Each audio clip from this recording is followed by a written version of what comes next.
Hello and welcome to another episode of the Strong and Sober Podcast. My name is Maddie, and joining me, as always, is my technologically inept, couldn't figure out how to change his background co-host, Mr. Lucas Weaver. Up. I'll figure it out. I couldn't do it under pressure. Your background's looking a little boring there, Luke. Look at this beautiful northern lights behind me. Right? Man, they've really come a long way with the green screen. Like I can move my hands and you barely see like the little cutting out around my fingers. Yeah. Before it's like you would move it all and it would cut out your whole arm. Like that's pretty spiffy there. Well, it's tight that the Northern Lights is actually moving. Like, I know, right? Like it's like I'm actually coming to you live from Norway right now. I just still have the same microphone and like the sky's a little choppy around my fingers. yep. um I wanted to start the episode a little loose because today's episode is going to be a little bit differently, or a little bit different than usual.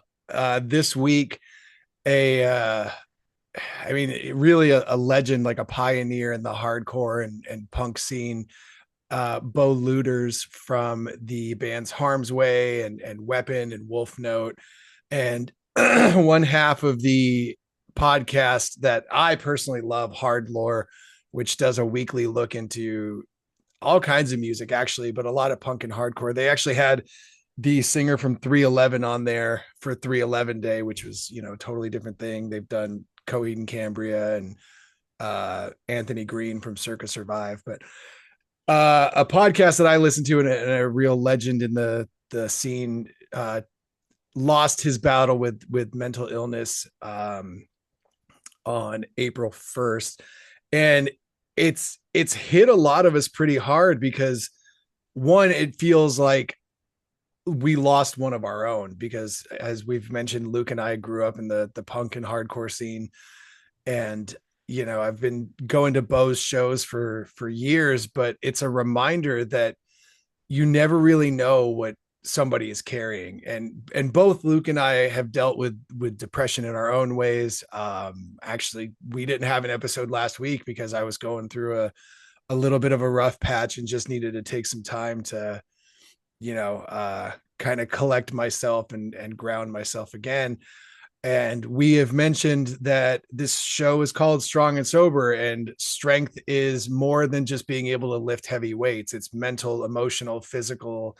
It's a number of things. And so we wanted to take this opportunity in honor of Bo to do an episode on mental health, which I think is long overdue for us. So today isn't about fixing anything. It's about talking honestly. Yeah, and I think that's what makes it important. It's because it isn't a topic you could just skim over. Like this one's real. Yeah, I mean, absolutely. And we all know somebody that has gone through that, or, unfortunately we had another friend of ours take his own life, about 5 years ago. And that one hit me really hard because, I saw him every day and, he was a really talented musician too. And that's part of it, is that it feels like really like a lot of lost potential, thinking about what they could have been and what they could have done. So when you heard the news, what was your first reaction? Uh, I mean, just with everything else that's going on right now in the world, I was just like, what else? But what else could happen? But I mean, it made me think about people I've lost in the past. And it's just, yeah, it's sad, and I feel bad for all the people who cared about him, and I feel bad for his family, and it's a sad time, and it's it's just you never really know what, like you said, what people are going through, and even if I don't know, man, because sometimes you could tell. I mean, most of the time you could tell, but the ones you can't tell, and they do that, it like it's shocking. It, Yeah. it's just shocking. Yeah, because I mean, you for the most part you never see it coming. And one thing you always hear after something like this is, I had no idea, or they seemed really happy, or they were always smiling. And we've seen this before. I mean, when Robin Williams lost his battle with mental health, he was this incredible comedian who spent his entire life bringing joy to other people, making others laugh. And it's crazy to think that people who make others laugh are struggling so deeply themselves. I've heard a lot of the times that in order to be a comedian, you have to be severely mentally disturbed. And I think part of that is being able to take the pain that you're feeling and make light of it and joke about it. And that's your own way of being able to talk about it, because depression isn't always visible, and people can be high functioning, they can be successful, they can be social, and still deeply struggling internally. Yeah. Oh, did you what did you think? Did it make you reflect on anything in your life when you heard of it? I mean, I mean, I know what you're I know one person for sure. I mean, it did. It made me think of Dimes again, obviously. And like I had just, like I said, we didn't have an episode last week because I was dealing with my own struggles. And so to have something like this happen right at the same time, it hit me a little extra heavy, because I've always thought of myself as a very logical and self-aware person. And after our friend Dimes took his own life, I I had always said that that's never something I would do. But then after Dimes passed away, I said, especially seeing the pain that his death caused so many people, that's not something I could ever do to the people I care about. Yeah. And I don't mean that as in like it's a dickhead thing to do, because I fully understand why somebody would do something like that, but I just couldn't see inflicting the pain on the people that I love in that capacity. And the crazy thing is too, I saw a post that his girlfriend had done, and she was talking about it, and she was like, the night it happened, before I went to bed, like I sat on his lap, and he was like, despite how hard 2016 or 2026 has already been, we're going to make it an incredible year. We're going to do this. We're going to do that. And telling her all of this great stuff that they were going to do. And then a few hours later, he was gone. Yeah. Dude, I read it, or I saw his last post. Did you see it? It was kind of like, it was, people are saying it's kind of cryptic. Like he posted the mural, a picture in front of the Riley Grail's mural, that the dude from Power Trip. Uh, And he wrote birth, life, death, repeat. The goal is to manifest higher than before. So like that was his last post, and I mean, it's just it's kind of cryptic. If you ask me, it's like it's like I was trying to see it, but I can't find his Instagram at the moment. yeah, it's yeah, but it's Bo straight edge, like BOSXE. But it says birth, life, death, repeat. The goal is to manifest higher than before. So it's like, I mean, Oh yeah, I did see that one. yeah. So it's like if if you really think about that, it could be. I'm not, and this is just I'm not speaking for anybody, but like his belief system might have like he may have not been depressed, you know what I'm saying? It's but he may have, but with that last post, it just got me questioning, and uh like a lot of other people too. It's just a weird post that he did right before he passed away. And same with I didn't know the one from his girlfriend. I didn't see that one. I think she just did that yesterday. Yeah. I mean, and that's, the even that post, that's the scary part right there, is because nobody's walking around with a sign that says what's going on with them. So you really just never know what people are dealing with behind the scenes. And do you think people hide it, or do you think we just miss the signs? Because now people look at this post in retrospect and they say, "Oh, okay, yeah, it was kind of always there," like, or this cryptic thing. So do you think secretly he was crying out for help and people just missed it, or do you think people tend to hide these things from others? I think it could be a little bit of both. I think he could be saying it, and I think people could be so busy and so distracted that they can miss it. It's but after usually after things like this happen, people go back and they're like, "Oh yeah, the signs were there the whole time." Yeah, then they analyze, and Yeah. I think it's because a lot of people internalize and they start to think, oh, was there something I could have done? And then they go back and start looking for the signs so they can make themselves feel better and say, no, there was no sign. Like he really didn't show it at all. Excuse me. Um, yeah. So, and the thing is too, I think a lot of people misunderstand depression. They think that it's just being sad. And this is something that I experience a lot because I don't personally just feel sad. I don't wake up and just feel down. My depression manifests in other ways. It feels like an emptiness, like a heaviness. It's not wanting to do things, like even things I would normally enjoy. If I'm dealing with depression, it's something where I don't want to do anything. I know that cleaning up the house would make me feel better because then my environment is more in order, but I don't want to do that. Playing video games, I don't want to do that. Going to the gym, I don't want to do that. I want to kind of just sit and rot. And I know that's the thing for a lot of people. My wife, when she deals with it, she will get sad. And I try and ask her, I'm like, hey, like, what's going on? What's the trigger? And the thing is, they can almost never pinpoint what it is specifically that triggered it or why it's going on. And depression is linked to lower dopamine and serotonin activity, which affects motivation and energy and mood. And there's all these things that we try and do to make sure we don't fall back into that. It's, oh, well, if you exercise, the increased oxygen and blood flow, et cetera, will make you feel better. And it does to an extent, but it's something more chemical, I think. Like, you know how I always say, like, when I'm depressed, I don't realize I'm depressed until after I'm out of it. Mm. When you're like in the moment, do you know you are, or is it the same for you?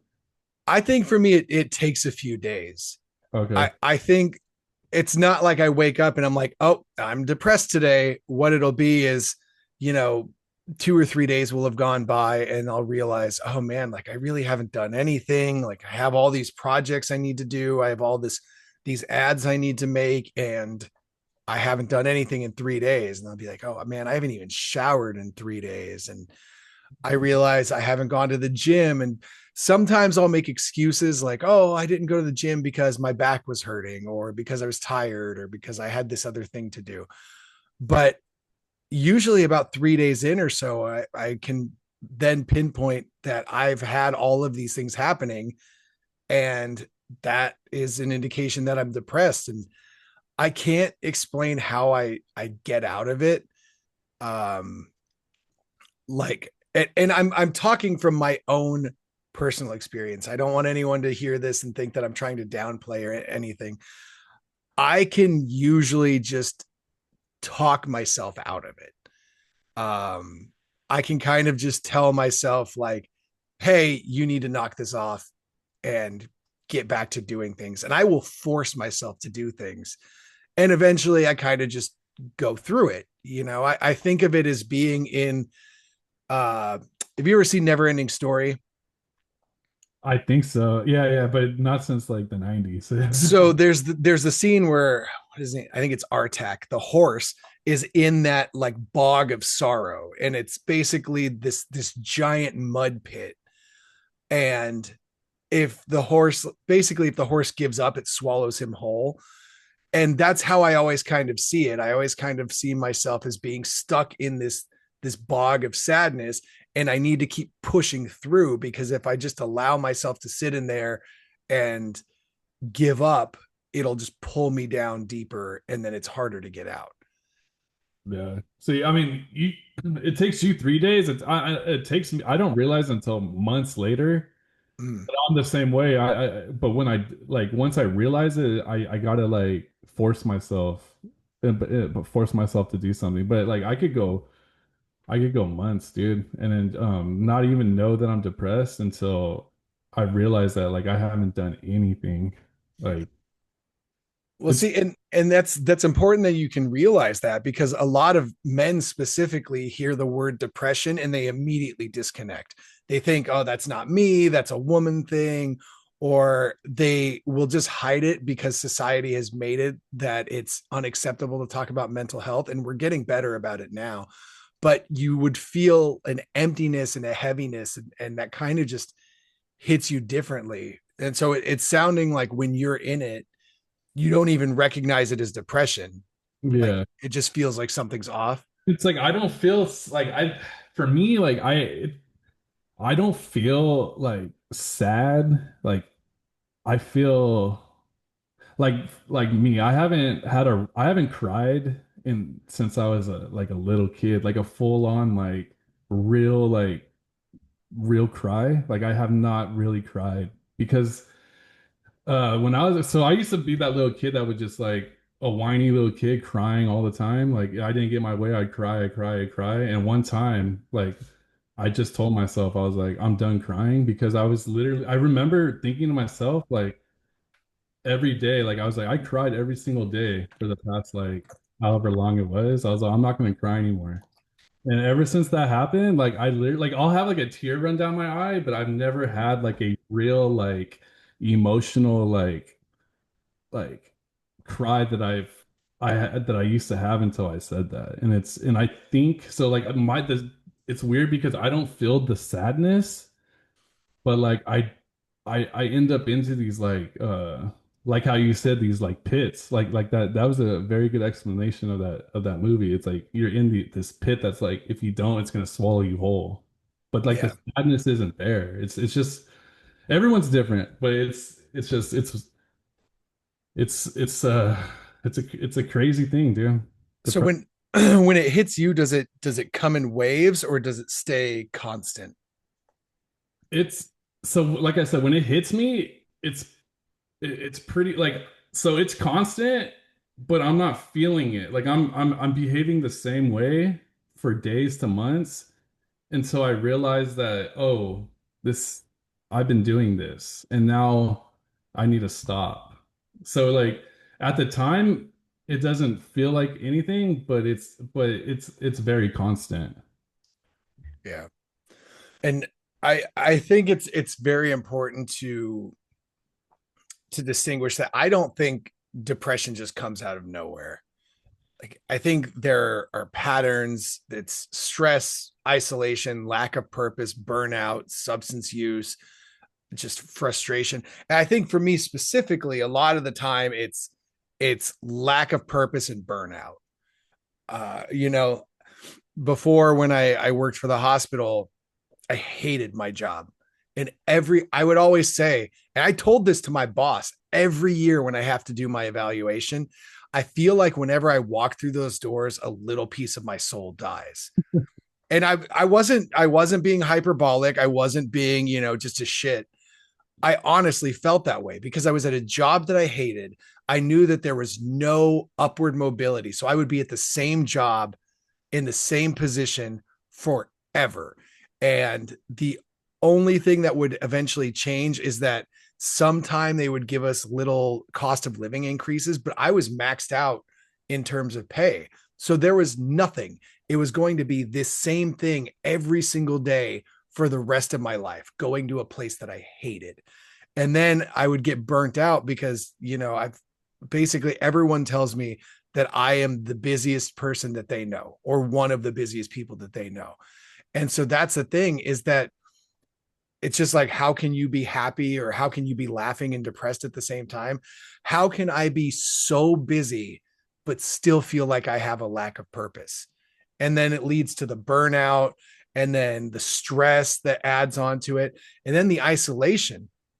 Like I live, I'm not going to say the city that I live in, but you know where I live. Yeah. And none of my friends live very close. And the older that I get, the less close friends I have, the less people that I would actually spend my free time with. So then being one, far from your friends, and two, having a diminishing or already diminished friend group, you start to feel alone. And my wife works 10 hours a day. So I'm here in the house, one, working where I sleep, playing where I work, and everything just becomes this blur. So it's like I wake up, and since I don't have a traditional job, like, like my brother's girlfriend, she works remote, but she can have a designated office. I make ads, so my bedroom is my office. My kitchen is my office. My office is my office. Everywhere in my house is my office, which is great for tax write-offs. Yeah. But in terms of having that disassociation between work life and home life, it's impossible. So I'm constantly battling all of these things from everywhere. And chronic stress increases cortisol, which over time can impact mood regulation and increase risk of depression. And it gets to be a lot. So it's not just an out of nowhere thing. And people who have never experienced depression before, they could be just a day away. There could just be the scale where it's like, this is your happiness and your sense of being. And then every day that a little thing, more stress from work, more responsibility, less time with family and friends, it eventually will just tip to where the bad outweighs the good. And then you're in the muck again. Yeah, isolation is a big one for me. I think it's the people underestimate how much being disconnected from people messes up your mentality. Oh, Like, yeah. do you think people even realize they're isolating, or does it just kind of happen slowly? I think mostly it happens slowly. I mean, there's some people that do it intentionally, but without excessive or Yeah. being excessive about it. We always joke the older that we get, it's like, no, I don't want to go out on a Friday night. I want to stay home and catch up on sleep. So, and there's all these jokes about being socially awkward and canceling plans at the last minute. So in a sense, we do kind of isolate a little bit, but not with the intention of feeling alone. It's with the intention of self-care and self-preservation. But then the more you do it, the more you kind of just start to feel the effects of it. Because I'll go and I'll realize, like, man, I haven't seen any of my friends in a month. And like my friend Chris, for example, Chris and I have known each other for 21 years. And thankfully, we have one of those friendships where we can not see each other for 2 years and then it's like nothing ever changed. But I realized that Chris and I wound up living a block away from each other. And we, I think we saw each other like once the year before COVID. And then COVID happened. And we saw each other once while standing 8 feet apart in a parking lot by our house.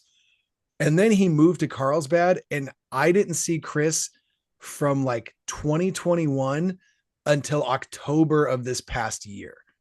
Well, And it's not like, there was any specific reason. I know there's like little parts of it, the distance, and I stopped drinking, and drinking is a very big part of Chris's life. But just that little bit, I realized, man, I haven't seen one of my best friends in 5 years. And then you get so caught up with life, and especially with the economic and political climate that we live in now, everybody is trying so hard just to keep their own head above water, in terms of stress, in terms of lack of purpose, in terms of burnout and not getting caught up in all of the drama of the world and trying to pay your bills and working extra, that even just through circumstance and without intention, we wind up isolating. So I definitely think it's a little bit of both, but I think more than anything, it just happens kind of slowly. And yeah. like, so looking back, what do you think is the biggest reason for your isolation? Well, my it was a choice. Like I kind of just I kind of realized I looked around and like realized who was really there for me and who really wasn't. So like I started hanging out with the people that I felt were there for me, which was a lot less than I realized. So Yeah. um there for you and good influences. Yeah, yeah, yeah. Yeah. So, I mean, the isolate it's I don't know, man. It's because like I've said in many episodes, like I like being alone, like because I'm comfortable being alone. But before I freaking any like there was like I would before like when I was struggling, like when I was in my addiction, being alone was not an option. Like I Yeah. would get up and I would figure out a way, or like I would either like this is my day. I would sleep until 2. My dad would come home. I would hear the garage door open. I would hop in the shower. He had, well, I mean, I'm sure he knew I was sleeping the whole time, but because of after years of this going on, like you got to be, you can't. It's obvious, you know. So I would they would come home. I would get ready and I would go out, and then by the time they went to sleep, I would be back. You know what I'm saying? So it's like um that part was I didn't know how to be by myself, and that I actually I shouldn't have been by myself, but now it's like I said, it's my it's every day for me now. Like I mean, as much as I want to see my friends, and it's a lot harder than than it seems, you know. Well, yeah. I mean, and especially when you're in addiction, part of it is part of seeking out your friends is self-preservation because I know when I was drinking, if I was drinking by myself, it hit different because then I'm drinking because I'm alone and I'm drinking because I'm sad. And Yeah. then that just leads, it's like a vicious cycle. The more you drink, the more you feel sad, and the more you feel alone. So the more you drink, etc. But at least when you could go out with your friends, you start feeling like it's a social thing. So at least part of your battery is getting charged while you're silencing the other part of it. And I think the silencing is one of the biggest problems is because men especially don't talk about their feelings. They don't talk about their mental health.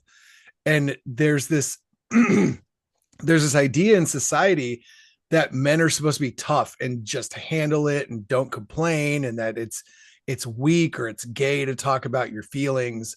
And I mean, we see that in movies all the time. Even now there's still stigma because people think opening up is weak. If you tell somebody that you're going to a therapist or that you're in therapy, they look at you weird and they think, oh, you're weak. What, you can't handle your problems? You can't be a big boy or a big girl? And that makes it so that people are more afraid to reach out.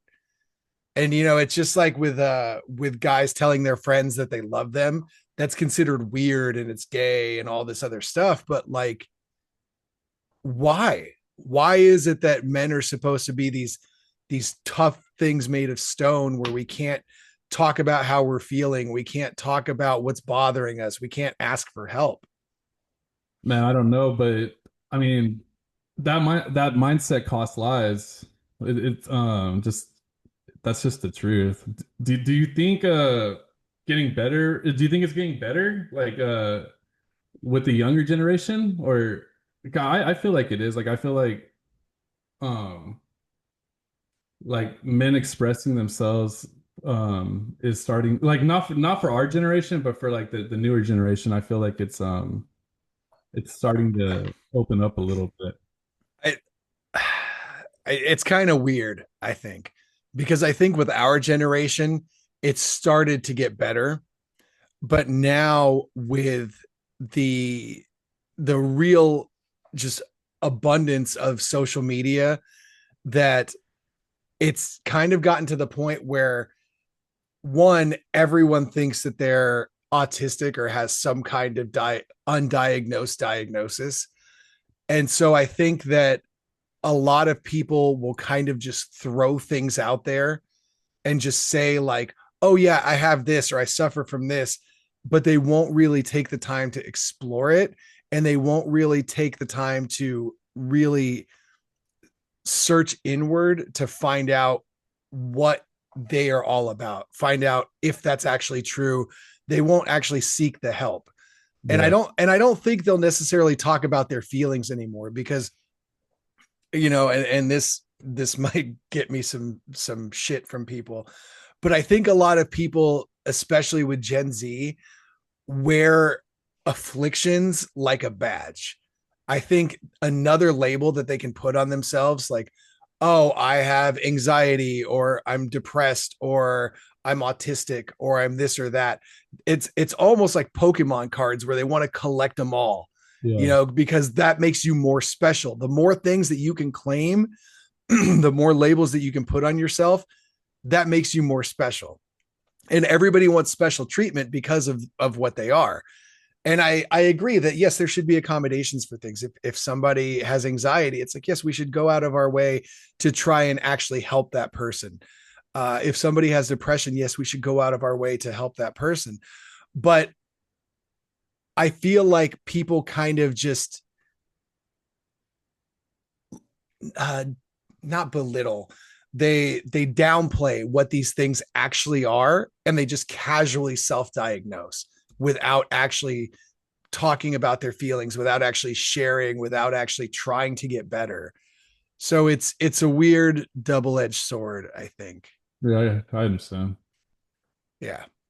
I don't want to do too much complaining about Gen Z because I have some very specific thoughts about Gen Z, but it makes me sound like an old man. So it's funny because I find myself saying all these things about Gen Z that, like, the Gen X and baby boomers said about our generation, and I brought up the generation. You didn't bring it up.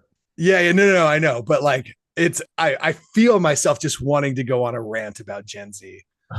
It's like I'm gonna just for a second. Like, do you ever you go anywhere where Gen Z works, like a 20-year-old or something? Doesn't matter if it's like a 7-Eleven, a restaurant, a movie theater, or whatever. They just seem like they are so bothered that they are there and have to do anything.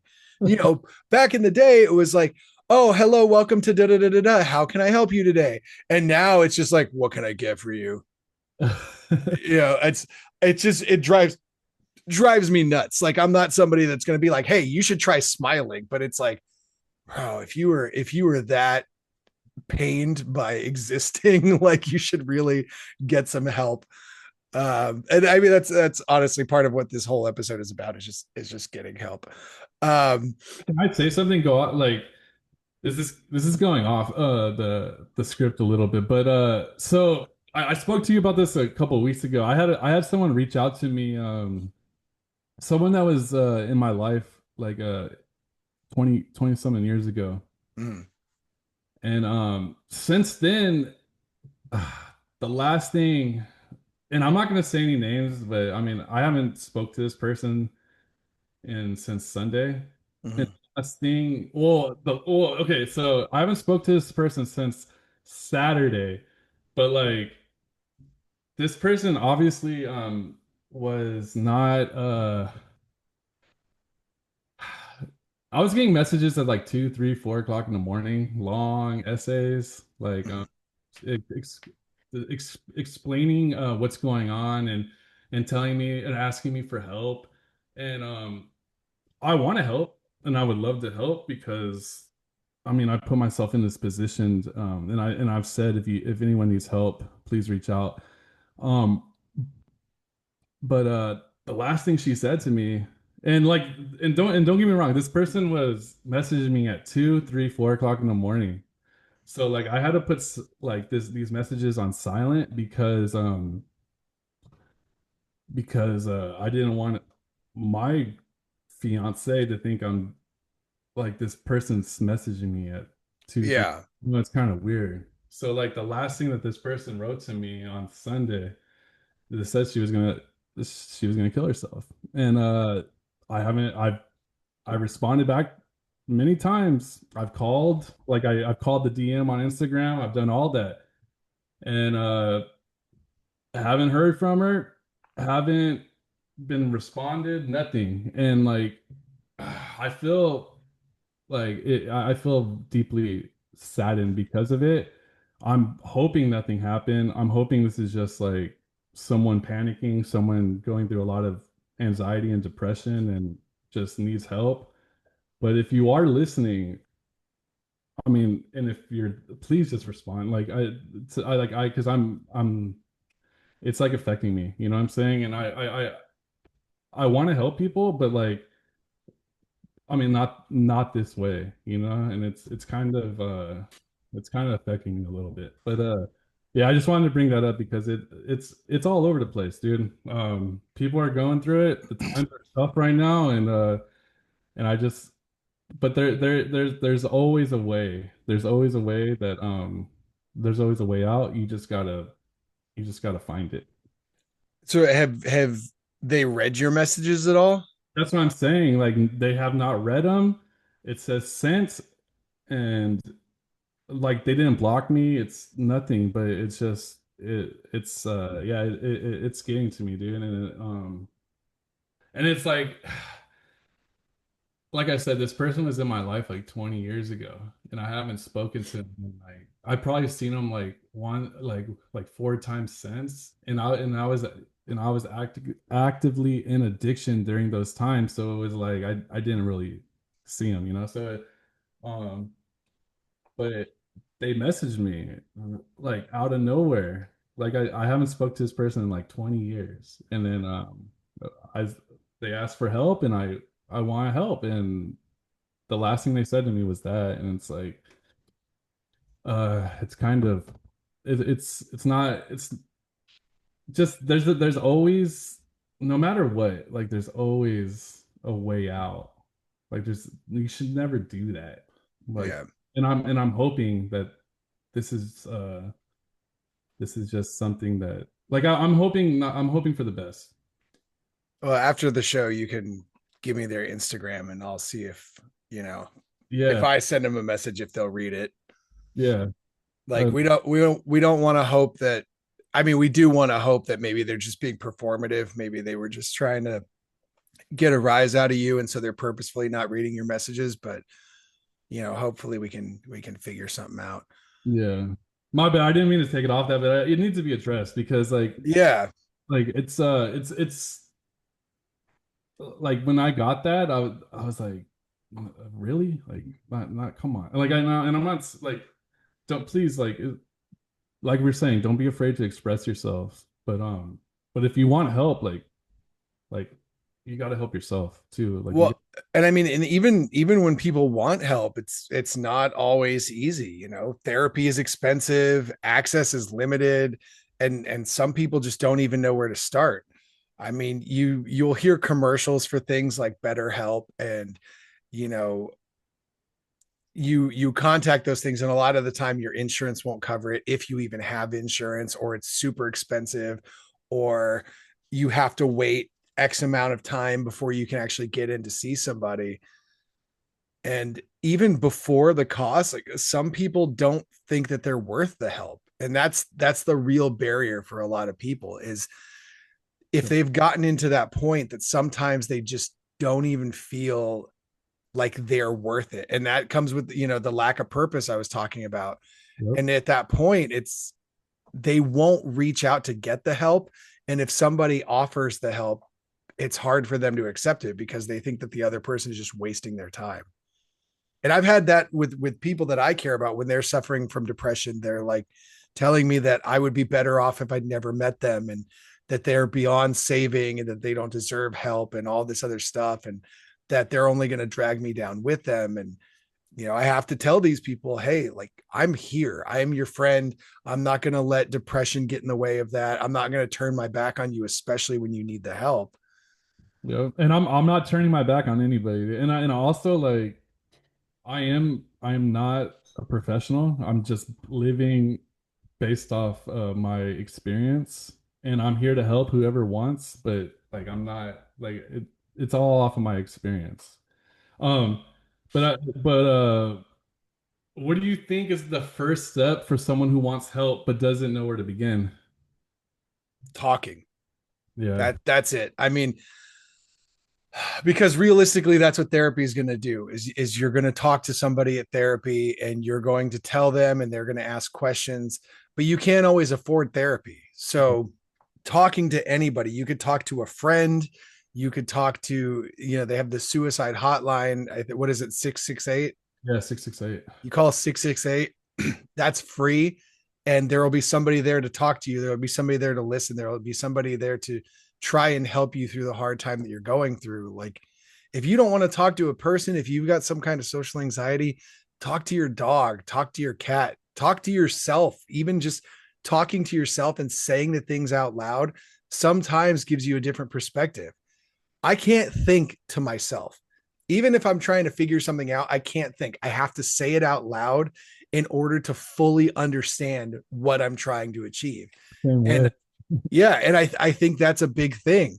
I'll stand there and I'll be like, what was I going to do? So I was doing this and I was thinking about this. And when I was on my phone, I saw, oh, that's what it was. I saw this. I need to check my bank or something, Yeah. so Oh, just in another little hack is if you could always tell your what is it, the AI to be your therapist and to help you. And so that's a risky thing though. So I did hear a thing recently about how AI has gotten to be too agreeable.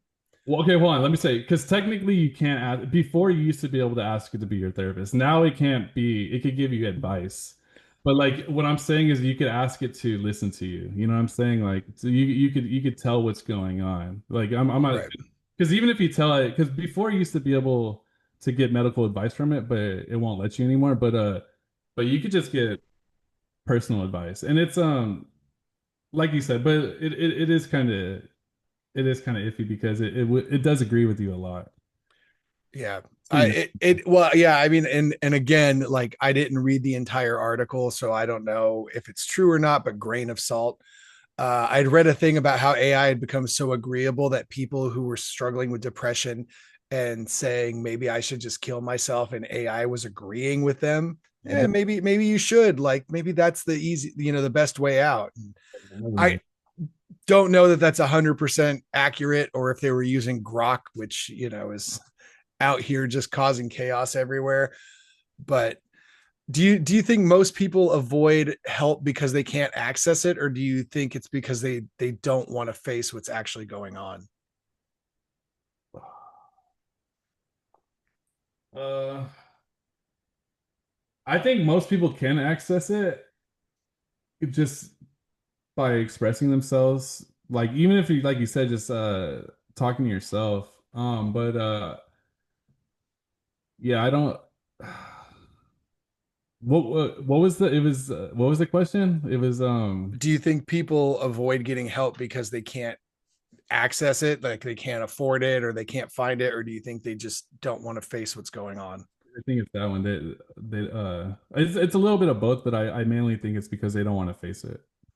They Yeah. don't. They gotta because when you face it, you gotta relive everything you're going through, and some people just don't want to go through that. But like, let me say something. I don't want people to go on and ask ChatGPT for uh for like therapy advice and then get a wrong answer because you are right. And I've been noticing with the AI that it's not the same as it used to be, and it is starting to give you the answers that you want. So like I don't just scratch that. Yeah. Yeah, because I mean, even still, when I've used it, I've told it, I want you to be as cynical and logically thinking as you can possibly be. Don't just agree with me for everything. If something's a bad idea, tell me it's about, very specific. And then within 5 minutes, it'll be like, yeah, that's a great idea. Oh, yeah, you totally want to ignore the thing that I told you. That's a great catch. You should do this. So I mean, and I mean, if that's all you have, that's all you have. But that's not all you have. That's the thing. You can call 668 and talk to somebody. And it's somebody who will never know your name. It's somebody who will never see your face. So even if you have social anxiety or anything like that, it's a safe way to talk to somebody and get some kind of help. And I don't think there's just one fix, but there are things that help, and routine is part of it. Like if you make your bed every single day, that's it's a small thing, but it's a sense of purpose. It's a routine. It gets your house in order, which I don't know if you've ever played The Sims. I know it's a weird connection to make, but I talk about this all the time. in The Sims, if their surroundings are dirty or just messy, they will get depressed and they won't want to do things. But Mhm. once the environment gets clean, it improves their mood. I know it's a weird thing, but bear with me on that. But routine, fitness, getting out, getting some fresh air, which is probably what I'll do as soon as this show's over. I need to walk my dog today, and my gym is closed because it's Easter. Come on. You think Jesus got that shredded without lifting some weights? No. You gotta But get yeah, routine, fitness, sunlight, connection with other people, purpose, even if that purpose is a little hobby. If you have something that you can really look forward to, if you like making little crafts or even streaming on Twitch, finding something that you enjoy doing and doing that thing, that can help, because exercise specifically, exercise has been shown to increase dopamine, which we've talked about before, and serotonin, which we've talked about before, and can be as effective as medication for some people with mild to moderate depression. And that's the other thing, is medication. I know it's hard and it's expensive, and a lot of people don't like medication. I know that SSRIs make it so you get no joy from sex. It can make it hard to climax. It can make you constipated, and those things. If I had to go a week without pooping, that would not put me in a better mood. So, there are ways outside of medication, especially because medication is hard to come by. um I would say purpose is the one thing that doesn't get talked about enough. And if you don't like if you don't feel like what you're doing matters, it's hard to sustain, you know? So like Right. what made you feel like it was worth pushing through? That's a good question. Um, I really I really don't know, because like I've always had a lack of purpose. I mean, I'm 40, I'll be 44 this year. God, I forgot how old I am. I'll be 44 this year, and I've always said I don't know what I want to be when I grow up. Yeah. Even when I had a career and I'm sitting at this job making good money with good benefits, I hated it. And when anybody would ask me, "Well, what do you want to do for work?" No idea. Well, what makes you happy? No idea.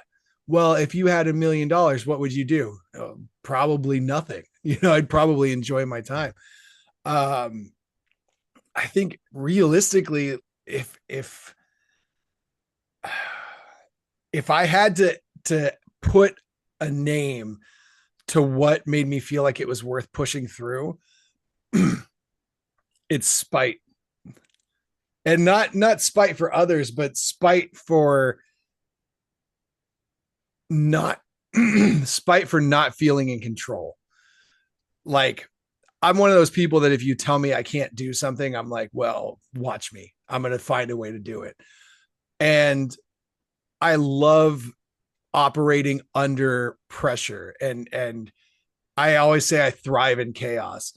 So for me, that's kind of the thing. I feel like I'm in that muck, and I know that it's hard to get through, and I know that it's so much easier to just give in and just rot and just sit there. But I feel like I'm being told that I can't do something, that I'm being held back from doing my normal life. And so that makes me angry. And I think my anger and my sense of spite is a lot stronger than my depression. So I always just feel like if I'm struggling with lack of purpose, getting that purpose is my purpose. As weird as that sounds. What about you? What helps you the most when you're struggling? Just knowing I could get out of it and knowing that there's been tougher times. Um, like I feel like the tough times are behind me, and I feel like it's nothing but I mean yeah, life is life, things are gonna happen, but I just feel it can't be as bad as it was, you know. So I'm gonna and then just this even just this podcast, dude. This podcast is help. Like I know we said it before, but just it's like a therapy for both of us. Just talking to each other about what's going on. It helps me out a lot, and And I've been told that it's helped out uh, some people as well. So, um, Well, see, and that's you were talking about if you feel like what you do doesn't matter. So if we did this podcast for, a year, 2 years, 5 years, 10 years, and we felt like there was no purpose behind it, like even with my old podcast, that podcast wasn't going to help anybody. But it was fun for me to be able to get together and talk with my friends and enjoy time with my friends, which was what you keep hearing a lot of Colin from Hardlore saying is that even now he's getting to go back and listen to those episodes and hear him talking with his best friend about how they had lived their lives together, about the adventures that they had gone on, about all of the fun stories they had. And he's like, I'm loving that this is documented here. And they had a purpose. They were getting to tell the story of bands that they loved and stuff like that.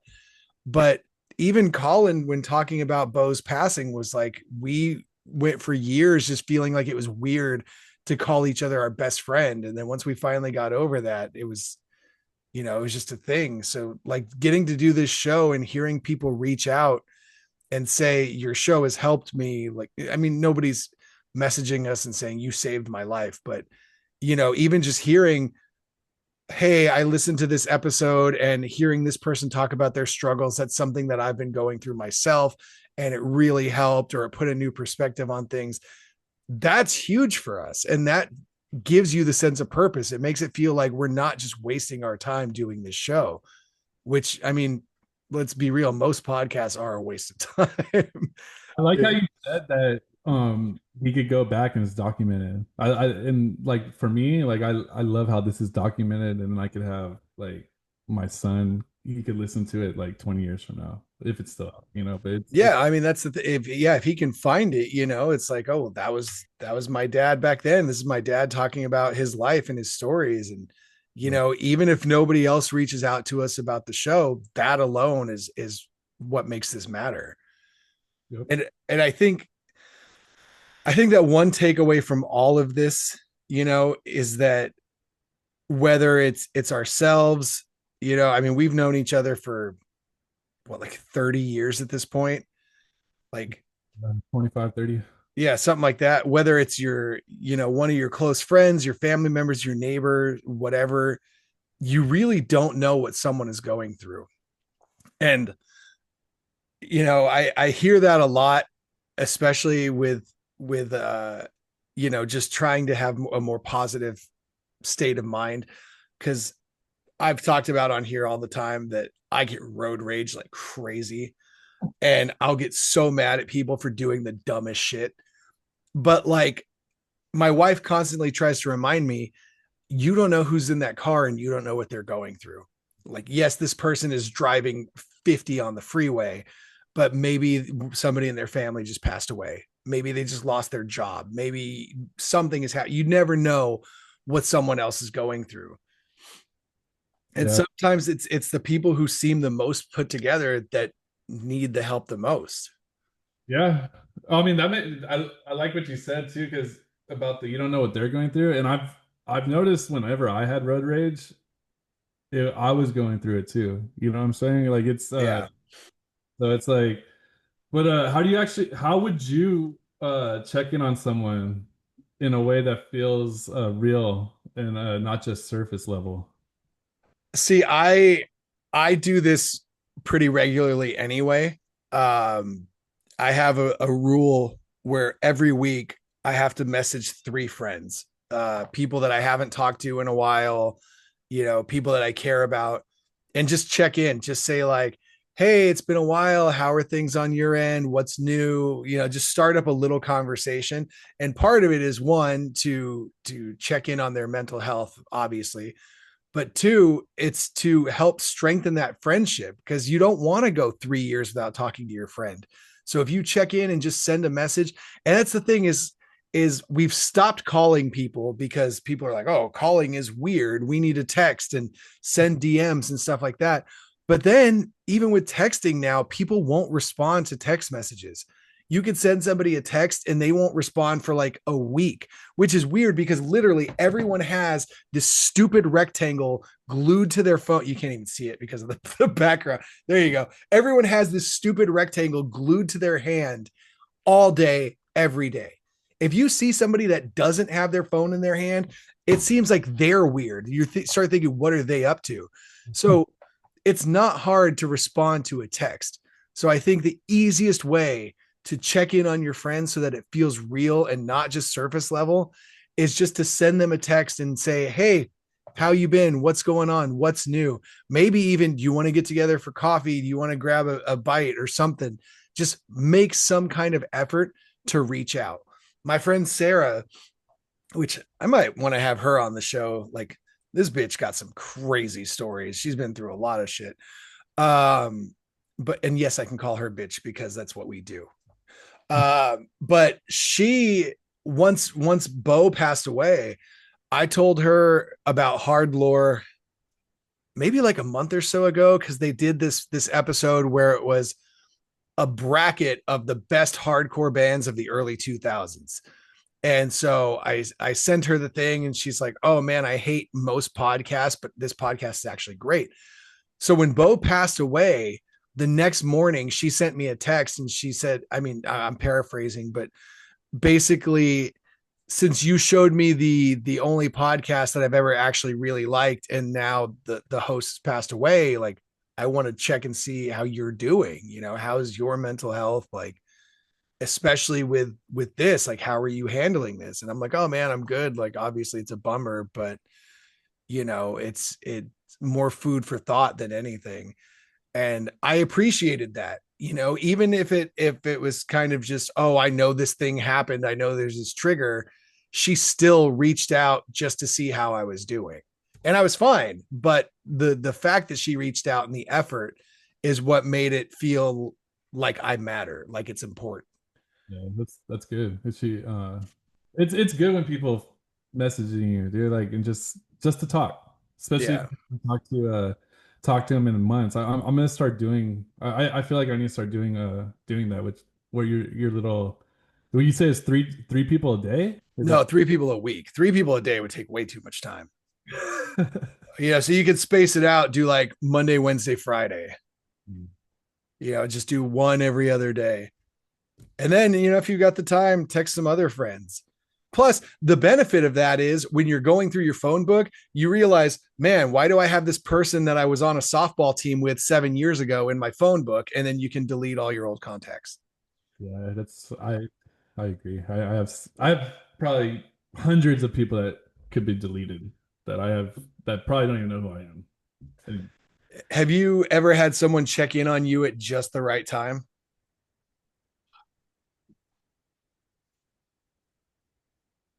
I mean, I'm sure, dude, but like I said, dude, not very well.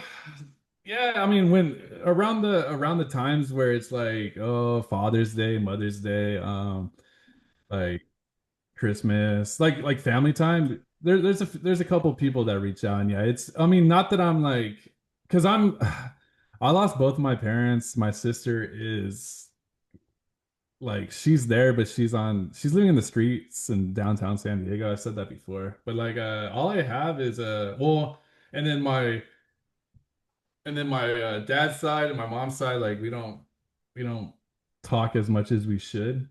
So when people reach out around family time and stuff, it makes me feel good. And I appreciate it, but I do not like I'm not like I'm not on bad terms when that happens. Like I'm already like I've already dealt through that pain, but the fact that people are they're messaging me because they actually think about it, that makes me feel really good. Yeah. Well, that's great. I usually will vague post. So it's like kind of, it's pretty clear that there's something going on. I'll like post something on Instagram. Now that they allow you to do the songs, like I'll do a song lyric and just like a song that's kind of indicative of the way I'm feeling. And then anybody that sees it is kind of like, oh, maybe I should reach out. But I've never been in a spot that I felt was dark enough to where I was going to do anything drastic. Yeah. Yeah. And oh, sorry, go ahead. No, no, I'm just saying. I mean, I'm sure when I was drinking, I'm sure I don't remember, but I was in a dark spot. But since then, I've nothing drastic, and I've learned to my compulsion, or what is it? It's not the same as it used to be. Like I used to react before I thought, and Yeah. now it's I think before I react. So I think people misunderstand what strength actually is, and as we've said time and time again in this podcast, it's not just physical strength. It's not lifting heavy weight. It's mental, emotional, spiritual, if that's your thing. But strength comes in all kinds of shapes and sizes. And people think strength is pushing through everything alone, and that's not what it is. And maybe real strength is being honest and asking for help when you need it. Yeah. And that's something I believe in. I think this podcast is about like it's it's it's at its core just being honest, like no filter. Yeah, I mean that's how we've been from day one, sharing our stories, talking about our ups and our downs, the embarrassing parts, and trying to get people on here and tell their side of stories. And everybody's got a story to tell, and some of them are really, really sad, and some of them are really, really messed up. But that's what this show is about, is being able to talk openly and candidly and share and be honest. So what would you tell someone listening right now who's struggling but not saying anything? Just what I've been saying, it's there's always like don't take the easy way out. There's if you look for it, you'll find it. Like whatever you're searching for, you'll find it. You just gotta look for it. So if you're searching for like happiness, you got or if you want happiness, you gotta search for it. It's like, and if you're not searching for it, you're not gonna find it. So it's yeah, it's I would just say like don't take the easy way out. It's no it's you hear stories that are, it's like uh they instantly regret it once they started it, you know. So, Yeah, um, I mean, I'm just saying, like, it's don't give up. yeah. What about you? What would you say? Or I mean, I would say that it gets better.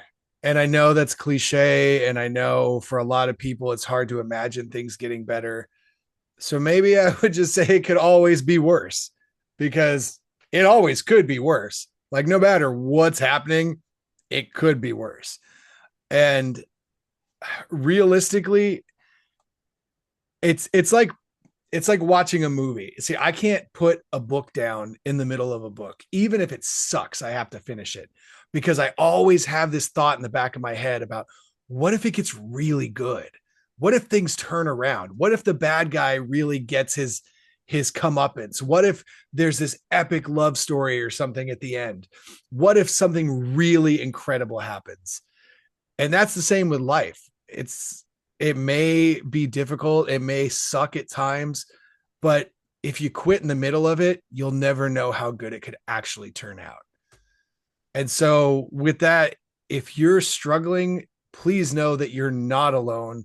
Talk to somebody, it matters. Talk to your friends, talk to your family. You can call the suicide hotline at 68 or 668. You can reach out and you can find someone to talk to. Even if you go on Reddit, there are subreddits specifically for that, where you can talk to a stranger via chat. If you don't want to talk on the phone, you can talk to somebody on chat. There's suicide help via chat. And if you need to, you can reach out to Luke and I. You can reach us at Strong and Sober Podcast on Instagram. You can reach out to Luke at Luke Weaver, LVKE Weaver at Instagram. I'm at Matty Ding Dong, Matty. If you can't spell ding dong, you're a ding dong. you just know that you're not alone and things can get better. And if you have any questions or comments or want some advice or success stories, or you want to be a guest on this show, send us an email at strongandsoberpodcast@gmail.com. And yeah, I think that's kind of it. I know this episode's been a bit all over the place, and been it's been a little bit different. We're not our normal jokey, jovial selves, but this is a very serious topic, and it affects a lot of people.